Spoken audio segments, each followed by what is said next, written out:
In 1984, Universal and Lorimar presented The Last Starfighter. Greetings, Starfighter. You have been recruited by the Star League to defend the frontier against Zur and the Kodan Armada. Get ready? Prepare for blastoff. I played Alex Rogan, a kid from an isolated mountain trailer park who's recruited to fight in an interstellar war when he breaks the record on a seemingly ordinary video game. Hi, I'm Lance Guest. All of us who worked on The Last Starfighter were drawn to its charming story, its witty dialogue, and its tongue-in-cheek treatment of good old-fashioned space adventure fantasy, all of which form the base of its continuing popularity. But if there's one element that earns a distinctive place in cinema history, it's the film's groundbreaking use of computer-generated visual effects. So now, let's cross the galaxy to that war-torn planet of Rylos and hear from director Nick Castle and the rest of the artists that crossed another frontier that led to the amazing new world of digital effects technology.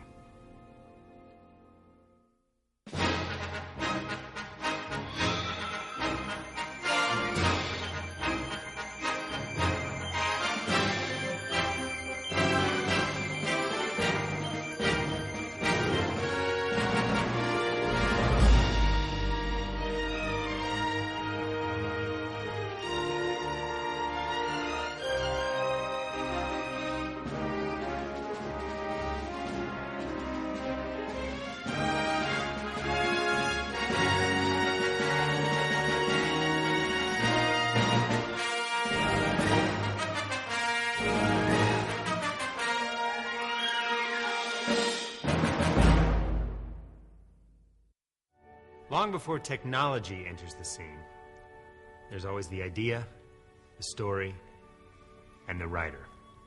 I was a junior copywriter at an advertising agency in New York, and I would find myself with large blocks of time between account meetings or whatever, and I started writing screenplays.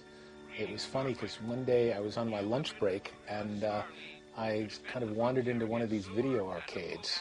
And I saw this young boy playing with a video game, and I was, at the time, also reading The Once and Future King by White.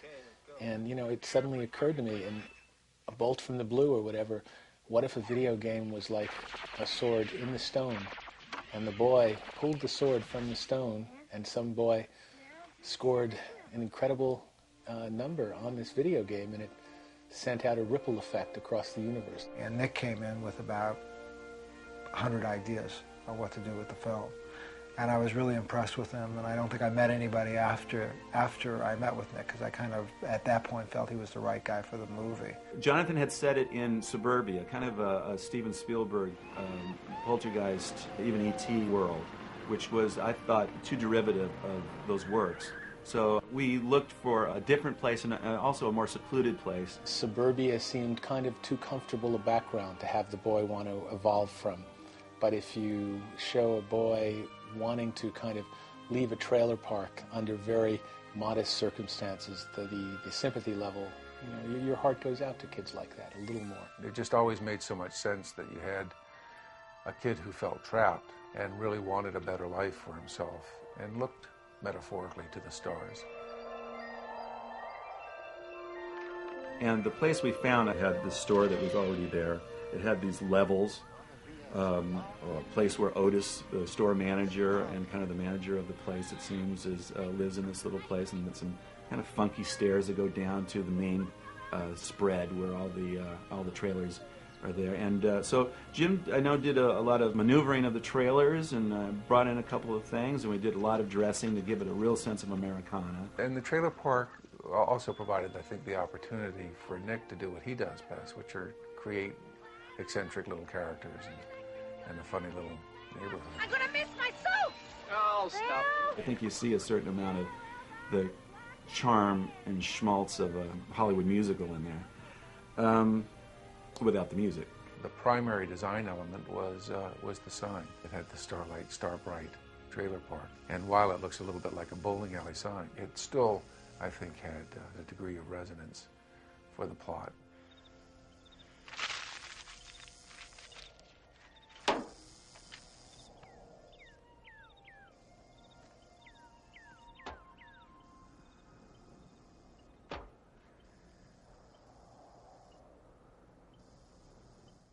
we realized that we were doing a movie about a kid that gets recruited to go fight an interstellar war, and if you're going to do a movie with that premise, that simple premise, you're going to run right up against Star Wars. And I think the beta unit stuff on Earth really does help the movie give its originality. Hey, you look like me.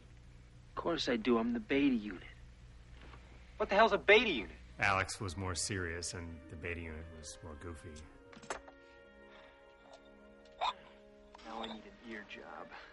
Dying. The scene where I took my head off and put it on the table, I had this really funny-looking wig on, and they had to make me up because I was so very, very sick for the whole week of reshoots. And some of those scenes, I looked really dead. Alex, what the hell's going on? Louis, you're having a terrible nightmare. Go back to sleep.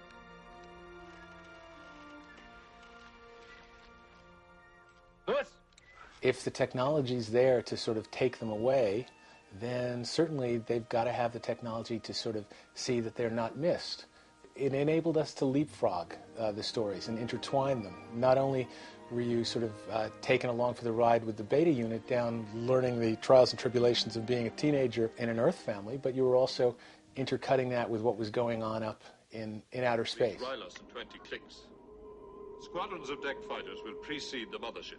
Squadrons? How many squadrons? It isn't the number of squadrons that concerns me. Lance was someone that we liked right away. He was in the running as soon as we saw him and heard his first reading. He had the qualities of a young Jimmy Stewart, Henry Fonda. He is also the archetypal hero, and of course at the beginning all he really wants to do is leave the trailer park and have a life outside of this little world that he grew up in and go to the big city. You guys think I'm gonna hang out here, watch you shine your pickup, go to the drive-in, get drunk and throw up every Saturday night? Go to city college like everybody else. Forget it, man. I'm doing something with my life. And little does he know is the big city turns out to be the cosmos. There's only enough room up there for me, Brig, and Maggie. Me? Yeah. Catherine Mary Stewart is in the same way. We're looking for someone to be the girl next door, perky and charming and attractive, and we just loved her spirit, and also her sense of this wistfulness that she has and this kind of underlying fear that she could project about being someone that might have to go away from her setting, which was very comfortable for her to live with her granny and help her out. Alex! Wait, Alex! A singular honor for everyone was the opportunity to work with the amazing Robert Preston in his last feature film. Action. What the?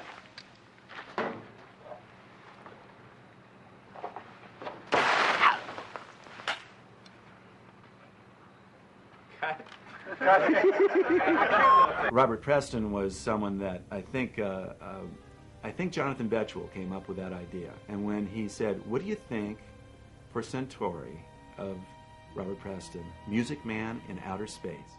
Centauri is the name. I invented Starfighter, which is why I'm here. It is? It is. We have to talk about a matter of utmost importance. Step into my office. That's it. And we just, all of us turned and went, we have to get that guy. We have to get Robert Preston. And in fact, when Jonathan came up with the idea, we started to rewrite the character. Because if you think of the Music Man, you think of Robert Preston, he talks, 1,000 words a second. Centauri is impressed. I've seen him come and I've seen him go, but you're the best, my boy. Dazzling. Light years ahead of the competition, which is why Centauri is here. You needed someone that was really going to pull off those lines, and it was just a match made in heaven. Well, there's a lot of con in Centauri, and I don't think anyone's ever portrayed an outer space con man yet. Return the money, Centauri. Return the money? Are you delirious? Do you know how long it took to invent the games, to merchandise them, get them into the shops by Christmas? And he was a tremendous guy to work with. Real fun. Great stories about Hollywood. So, it was a fun time to have him on board. He was a real trooper because it was a very difficult exercise in putting on the makeup. All day long, isn't it, Robert? Mm-hmm. Getting it over with.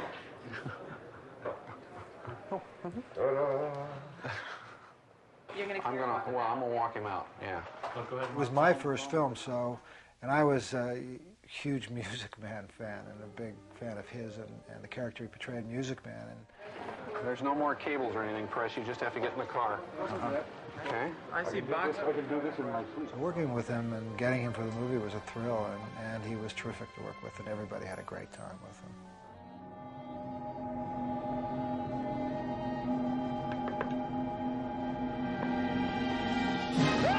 And you're down in here like this, and I want to not see you, and then come up firing right at where King is. I would always try to get him to rehearse the scenes with me. Shooting camera left. Yeah. Mm-hmm.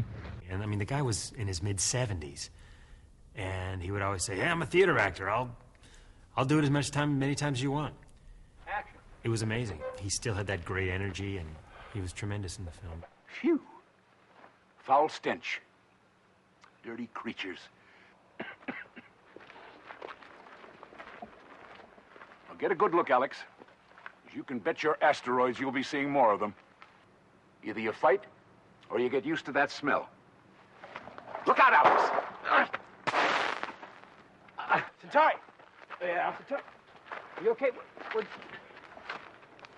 Beta, get a doctor. No native cures or witch doctors. I'm fine. You know, it's a license to steal. It's a wonderful way to make a living. And I wish the world could enjoy its job as much as I enjoy mine. Rita now.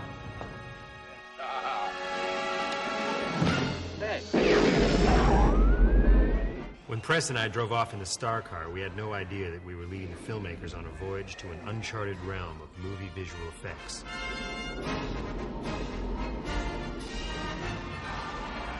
Fortunately, our navigators were Gary Demas and John Whitney Jr., and their inspired vision.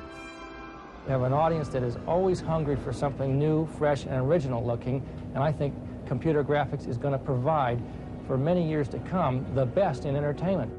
The use of the computer to create a simulation with a degree of photorealism became our early goal, because if we're going to be projecting an image on a big screen and it's going to suspend disbelief, it can't have jaggies, it can't have low resolution, it's got to look sharp, it has to be intercuttable. So you have to be able to record a color image on a 35mm film with a pin-registered movement in the camera, you know, all this basic stuff, and we set about bringing all those elements together, and Digital Productions was the venue, the scene where that took place. So we set out to begin to do complex scenes with lots of information in them and large volumes of scenes using the Cray supercomputer, and we got the Last Starfighter project launched with Ron Cobb.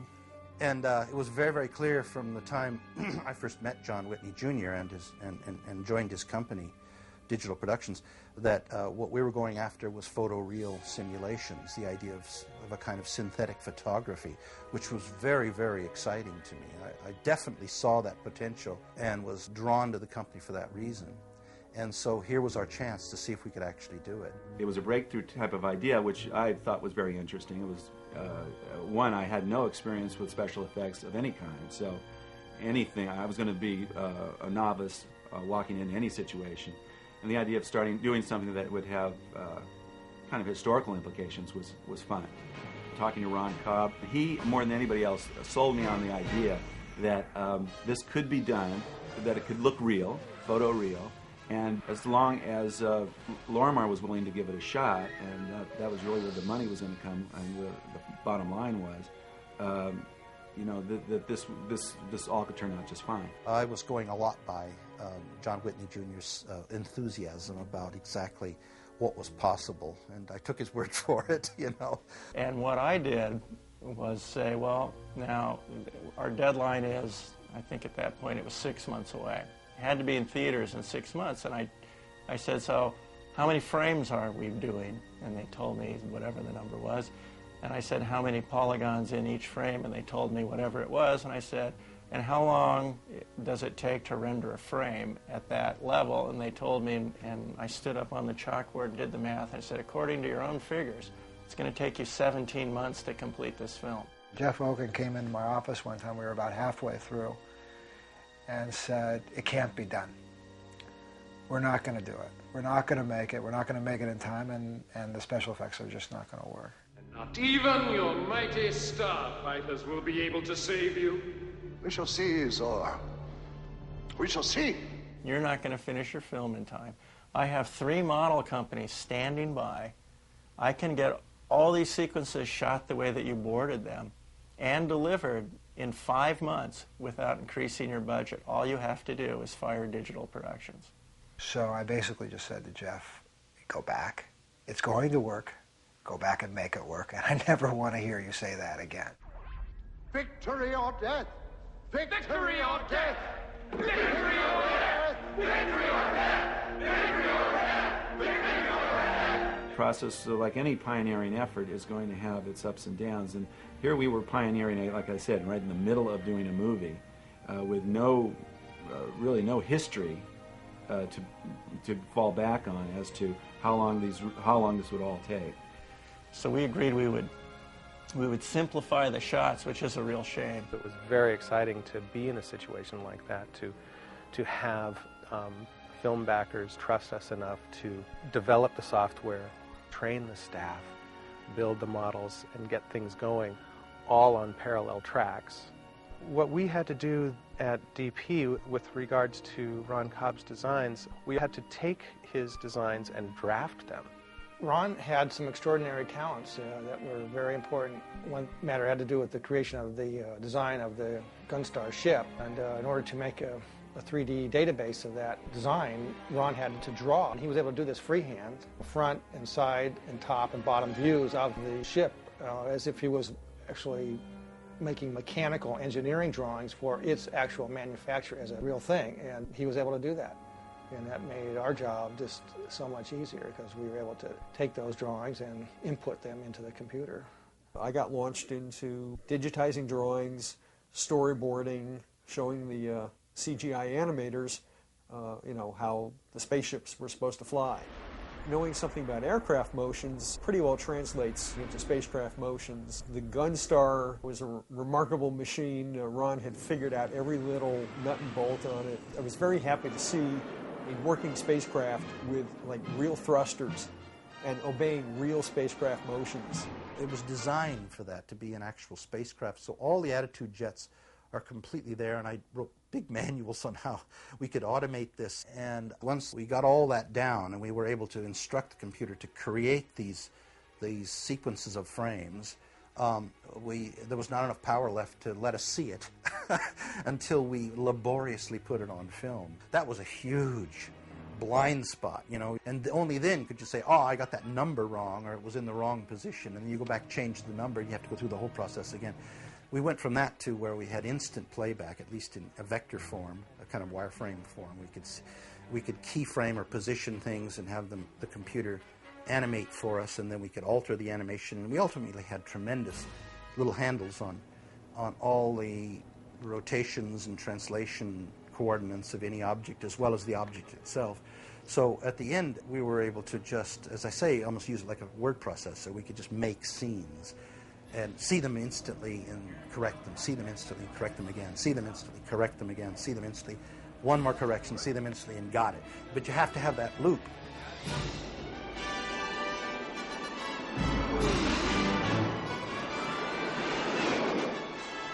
If that loop is days, that's a machine very much in the way. I remember sleeping on the bench of the Cray, and I wasn't the only one.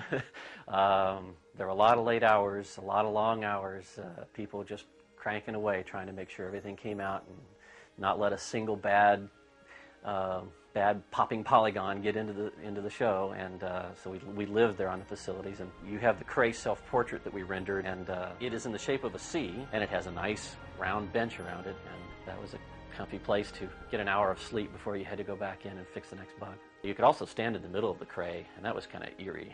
It was like, will I have children? Will they be normal? It was really difficult because, again, we were waiting for something we didn't know was going to come out. We didn't know if it was going to come out and if it would come out on time even. There was a lot of worry. The studio was worried, we were worried, they were worried, everyone tried to keep, I know the digital, had to spoon-feed us the information in order not to freak us out because of a lot of the problems they were having. It was a very exciting place to be, because you would walk in and like once a week, you'd hear a little shout of triumph from one of the little cubicles, and a head would pop up, and then it would prairie dog all over the place, meaning all the heads in each cubicle would pop up, and there'd be a mass rush to this one cubicle, and somebody would go, you know, Eureka, I've discovered, somebody discovered how to place multiple lighting sources in something, and it's like everybody would go nuts for like 2 hours. Now we can do this. Yeah, I come in the morning and says, we can now do this. You know, we can now, each time there's a little more. And I'd have to convey that to Lorimar and Nick and everything. They can do this now. At least they say they can. They did particles before there were particle system things, you know. It was just amazing. And we no longer had to just claim we could do it. We now could show that we could do it, you know. So we were writing software as we were doing production, and it was pretty exciting and wild time. Well, the scariest part of all of that was that Ron had worked out exactly how he wanted the starships to look.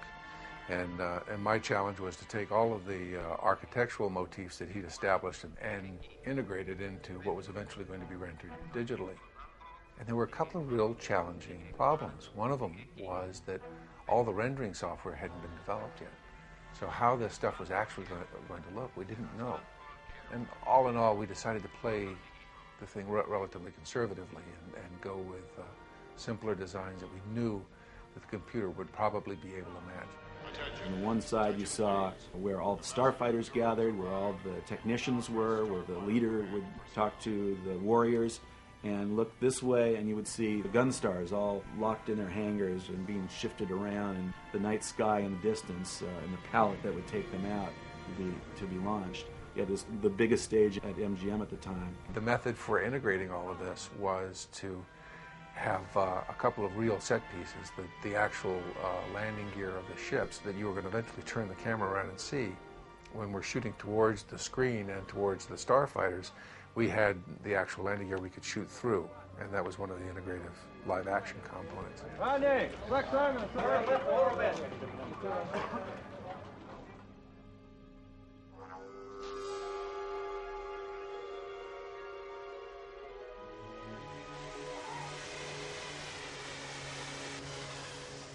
Action! Okay, everyone peek around. Get a head in. There you go.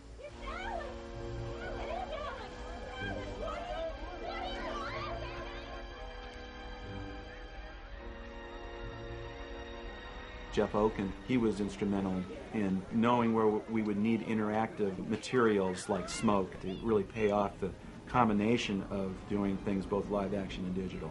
When the Gunstar lands in the park at the end is a composite shot that didn't have smoke. And I remember Jeff adding smoke, which really gave a sense of the connection between the two mediums.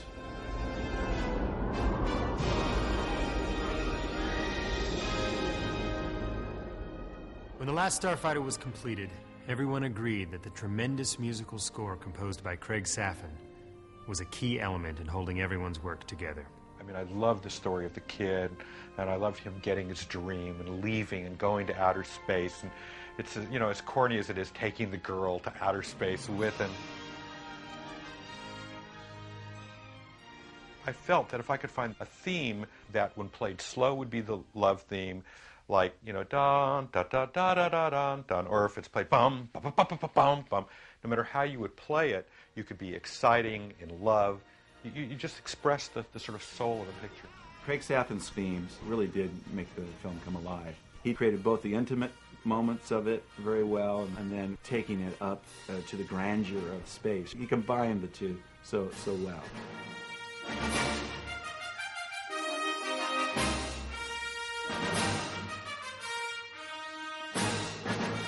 None of the computer animation was done, so I would see a dot, like a white dot, and then maybe a white square, and Nick would be standing over my shoulder. He was given ideas of what was happening, and blank cards went in those places for him to score.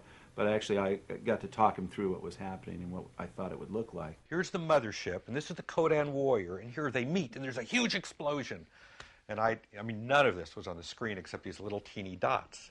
And so I had to sort of imagine the power of it and the big ships and all that to be able to write a huge orchestra and all the power of a 100-piece orchestra, you know, to support this action.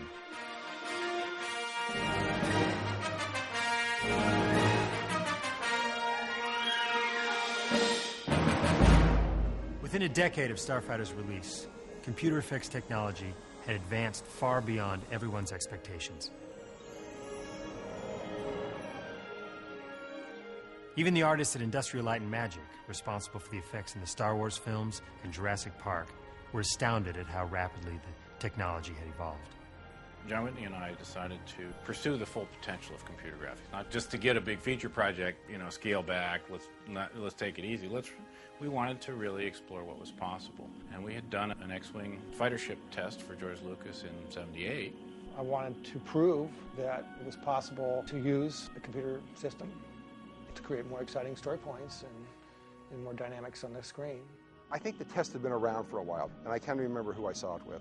But I remember walking into the screening room when this test was being shown, and I just said, my God, you know, there's no way that I could have programmed this shot. There's no way I could have gotten these maneuvers. There's no way I could have visualized this in advance to be able to see these ships flying along. And one of them, I remember, sort of does a big loop-de-loop and flies up out of camera range, comes back and flies right by the camera. I couldn't have even figured out how to pre-visualize that in order to be able to try it even in motion control. It was really neat. And I remember the number of the folks there that were looking at this were not impressed at all. It was like, oh, well, okay, that's it. And they sort of turned it off. But boy, you could see there was a future, you know, and it just needed time and money, you know, to take care of it. So development, you know, a lot of people in there building hardware and software to be able to get it to a point where it was going to pay off, and it sure has. I think Last Starfighter is a landmark in that it's the first film that attempted to go completely computer generated with all the visual effects. It was a gutsy move. I applaud the effort. I thought there was a lot of great design work there. We brought a Cray XMP to its knees producing these environments. I believe that if it hadn't worked, somebody else would have had the courage to do it, but the fact that we did it obviously started it off. All the special effects had us started researching how to do it on computers, and that's how it got to where it is today. There were earlier films that used computer graphics, but computer graphics was always used to portray computer graphics. As of The Last Starfighter, it was the first film that actually used computer graphics to portray what used to be portrayed with models and miniatures. The Last Starfighter really was the first film to do that. There was stuff that was done in that show that should have knocked people's socks off, and there should have been a flock of people into digital productions to say, well, let's talk about how you did this stuff. Or at least other companies going, well, they did this, so we got to be able to do this. No one took the gamble, though. No one really took the gamble. That's what this movie really is about. Who took the gamble? And it was Gary Adelson, Laura Marr, and Digital Productions. They went out on a limb and said, we're going to do it, and we're going to get a Cray computer, and we're going to make a spaceship fly through the sky, and you're going to believe it. Having done these pictures now, both with animatronics and with computer-generated imagery for 15 or 16 years, I know all the tricks to try to make it seem effortless and seamless. And back then, I wasn't completely sure. And I don't think anybody else was either. With the other kinds of directors, writers, / producer people, none of this could have happened. And Nick Castle and Jonathan Bechtel, while they bemoaned their fate on a regular basis, they were so supportive. For whatever success that the visual effects achieved in it, it all goes to Nick Castle on one level, because he enabled everybody, and he fought the battles on behalf of myself and on digital productions against all odds more frequently than not. The gift that Nick brought to it was that the effects basically enhanced the story, and it's just a simple story. If it wasn't for them going to outer space, you could take it anywhere. I mean, going to the desert, going to the jungle, and having an adventure. So in that sense, it's a timeless story. I love you, Alex Rogan. Over the last few years, with regard to the movie, people will come up to me and say, oh, you did that, you wrote that, and what a sweet, sweet movie. And it seems to be a timeless theme of reaching out for the stars and coming to grips with the fact that everything that's really important was right at your doorstep. The Last Starfighter was a one-of-a-kind experience for all of us who were part of it. Those behind the camera, those in front of the camera, and those in front of a computer screen. In the end, its unique achievement teaches us the same lesson as Alex Rogan's story. Never stop reaching for the stars. Starfighter, you have been recruited by the Star League to defend the frontier against Zor and the Kodan Armada.